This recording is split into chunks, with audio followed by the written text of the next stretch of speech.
In this video, we're going to be editing the results from my oil and water macro photography session.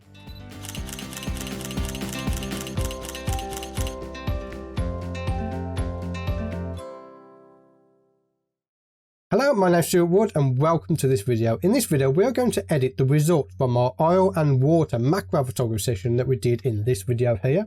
We're going to be using Lightroom to do some quick touch-ups, and then we're going to take the image over to Photoshop to do the final retouching. This video is going to be the first in a series of videos where you can purchase the raw files, download them to your hard drive and follow along with these retouching. Now again, you don't have to download them. This is just another way for you to help support the channel and help me to bring you this great free content. So in that download, you're going to get 4 files.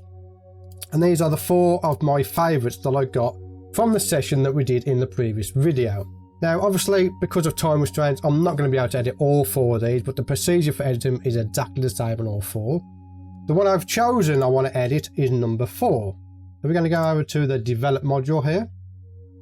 And this is the image we are going to be working on. So right out of the camera, these look great. They just need a little bit of touch-ups, such as the colour enhancement, a little bit of noise reduction. But the major issue we have is with these little dots, these little bubbles that are all around the image. We need to take those off. So first of all, we're going to deal with the colour and the noise, and then we're going to take these images into Photoshop to remove those bubbles. The first thing I like to do is come over to the Calibration tab, and I like to slide these sliders left and right to see what result I get. And we like that. Again, I'll just move the sliders around to see what I like. And in this instance, I like pushing this a little bit towards the oranges. Come down to the green hue and we do the same again. It's interesting, but I prefer something like that.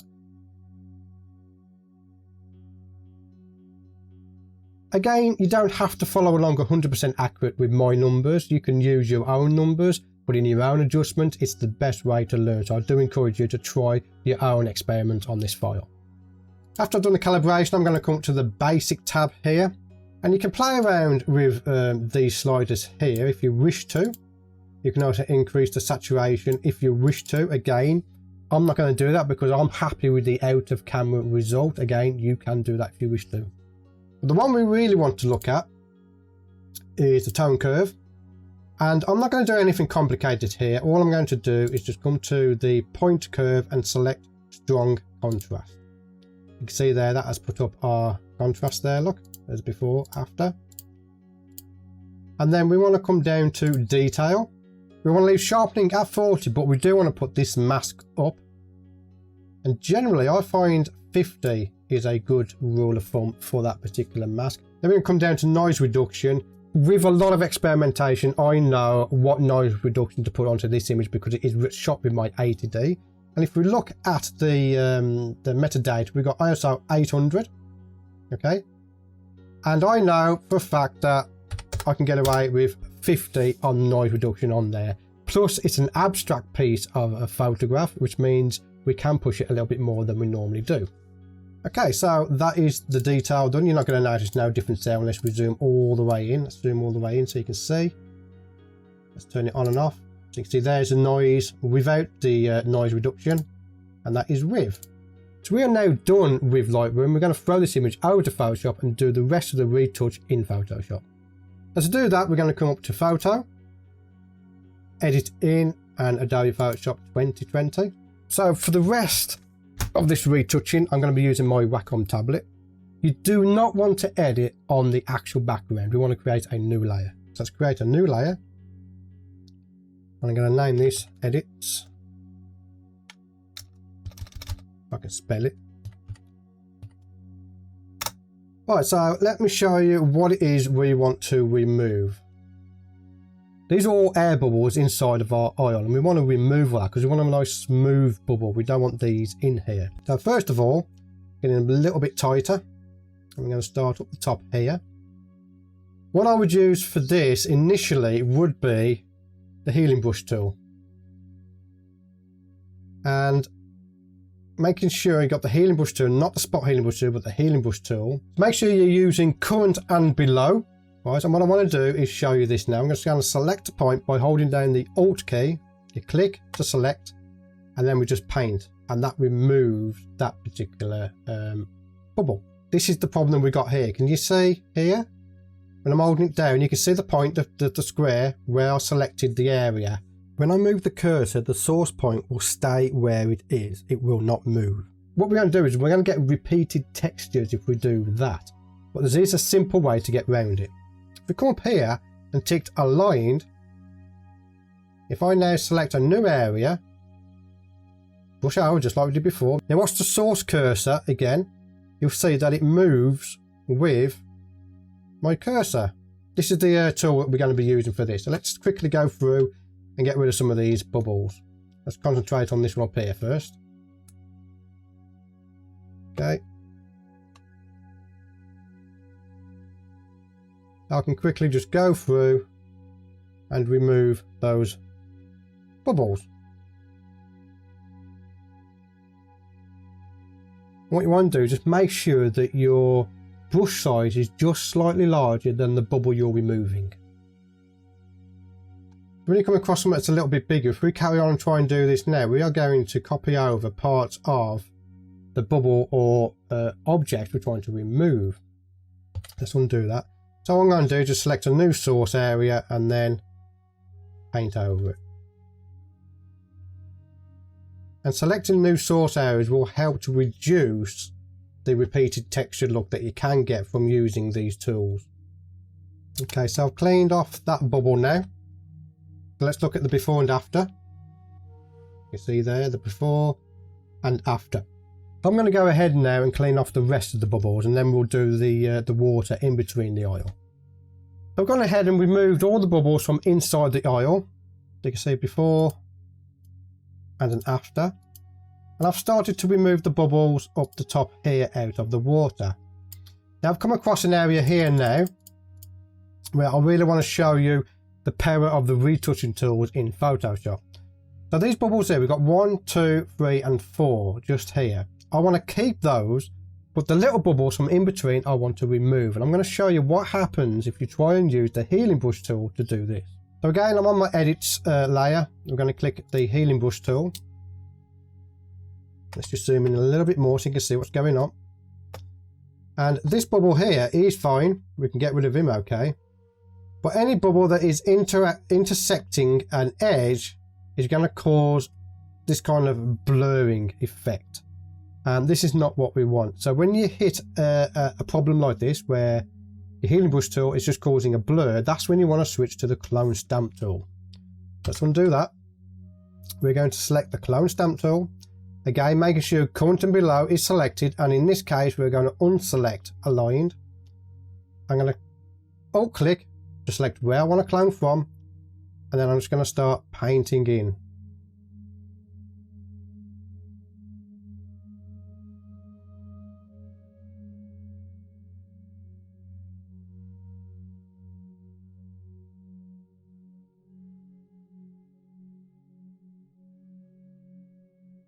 And again, I only want the 4 big bubbles kept. The other ones, I want to remove those.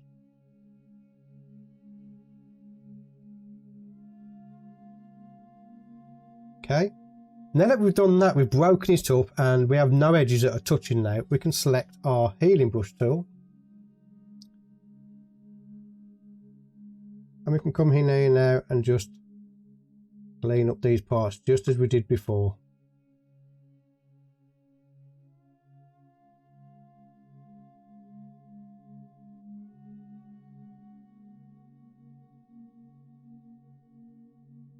Okay. Okay, let's zoom that out. And again, before and after, before and after. And that is basically it. I'm going to go through now and remove all of these little bubbles, and we'll skip to any parts that are difficult. So we have a little bit of a problem area just here. You can see up here we have what appears to be like a bokeh ball. I'll just zoom out, you can see it here. And instead of going through all the faff of trying to remove it with the clone stamp tool or the healing brush tool, the easiest way is to crop it out. So I'm going to, first of all, zoom out so I can see the whole image. You see our bokeh ball up here? I'm going to grab the crop tool. And all I'm going to do is just crop it out. And then move our image around so we have these ones we want to keep in down the bottom. We want to move it around so we have those still in, which for some reason its snap is on. Let's turn off the snap. Turn off that snap. Okay. Move this around. I want to crop out the oil ball at the bottom, but not these four here. Click OK. And you can see there we've removed that bokeh ball up the top there. We've kept in these four and the image overall is looking a lot better. So again, we have an oil ball that is touching another one. So I'm going to show you again how to do this. Again, if we come in with the healing brush tool and try and do this, it's just going to blur out. No, we don't do that. So we're going to come to the clone stamp tool. And all we want to do is just separate the two elements. Okay. Then we come back to the healing brush tool. I can just heal that up now.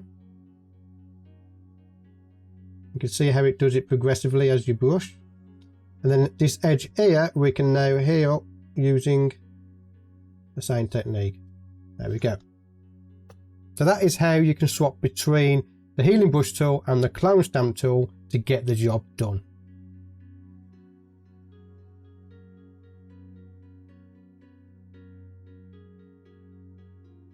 What you got to do is make sure you don't select too far away from where you want to paint so that the colour isn't too different.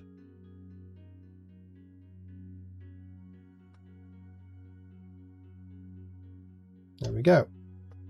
You see, when you come to edges here, it's not quite going to work. So again, you switch over to the clone stamp tool and just brush it out. There we go.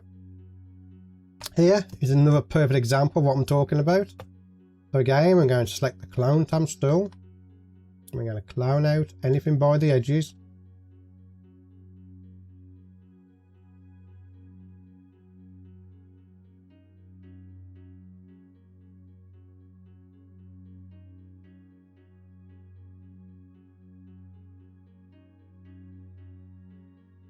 Go.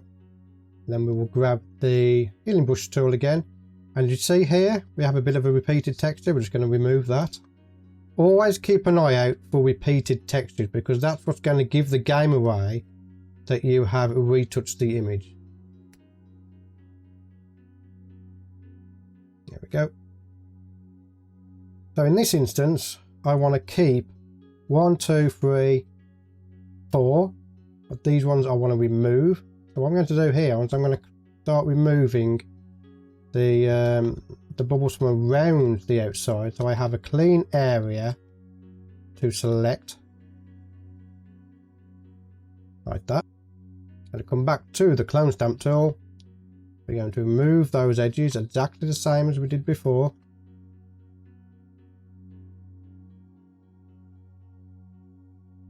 And then back to the healing stamp tool.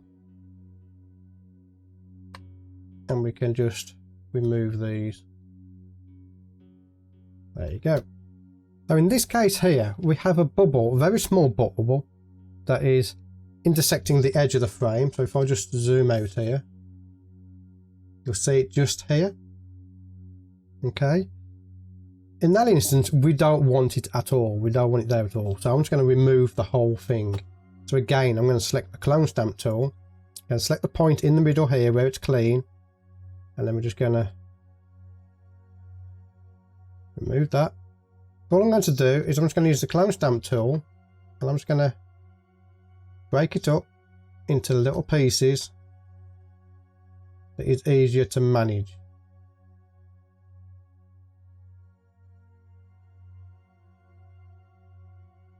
Like that.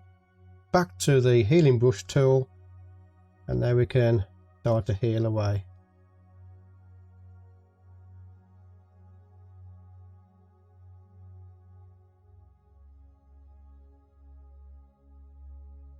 Go.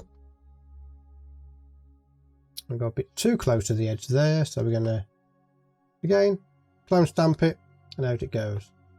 And I don't like this little piece here, it's a little bit of protruding piece. I'm going to just remove that.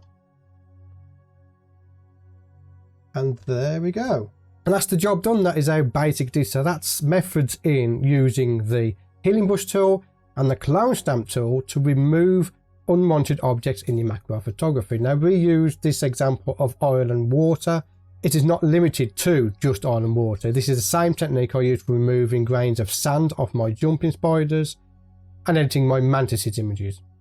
So that's it for this video. Some very basic techniques to get us started. What did you think of this series where you're able to purchase and download the raw files that you can follow along with me in the retouching process? I hope you found it useful. I hope you gained something from it. If you have, let me know in the comments below, and it's something that I will continue to do. Also, let me know in the comments below what you want me to photograph and retouch next, allowing you to purchase the raw files and follow along. I'm thinking maybe a jumping spider. Yeah, I think we should photograph Bungie and you can follow along as I edit those jumping spider images, because there are some techniques on jumping spider images that I incorporate that I haven't shown you here. So again, the links are in the description or on my website if you want to purchase the raw files and follow along with me. But for now, my name's Stuart Wood. I want to thank you for getting to the end of this project, and I'll see you on the next video. So this is the before.